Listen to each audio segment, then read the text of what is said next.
ঘটনাটা আমরা কেউ ঘরে ছিলাম না, বানর এসে ঘরের মধ্যে এই অত্যাচার করছে। অত্যাচার আমার আর কিচ্ছু নাই, আজকে যে আমি রান্না করুম সেই ব্যবস্থাও নাই। বানরের অত্যাচারে আমরা অতৃষ্ট আছি।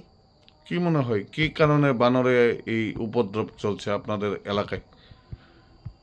হয়তো বা সিপাহীজলা যে বানর পশুর পালন বা খাবার দেওয়া হয় ওইখানে এটা হচ্ছে না, যার দরুন বাড়ি ঘরে এসে ওরা অত্যাচার করছে। কি নাম এই জায়গাটার? রাউতখোলা। কি নাম আপনার? আমার নাম শিখারানী সাহা। কতদিন ধরে এরকম অত্যাচার চালাইতেছে? কতদিন এটার কোনো হিসাব নাই, কত বৎসর কইলেও কোনো হিসাব নাই, কিন্তু এখন বেশি অত্যাচার।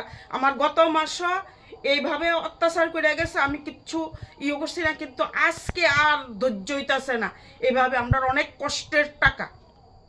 বন দপ্তর কোনো আধিকারিক আইসে আপনার বাড়িতে? না, কেউ আসেনি এখনো। কত টাকা মতো ক্ষতি হইব আপনার? প্রায় 10,000 টাকা।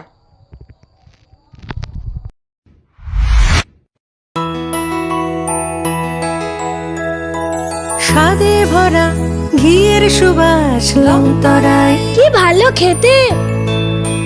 শুদ্ধ ঘিয়ের আবেশ ভরা লংতরায়, অপূর্ব সুগন্ধ, পুষ্টি ভরা ঘিয়ের খাবার, গাওয়া ঘি প্রিয় সবার লংতরায়। একেই বলে বিশুদ্ধ ঘি।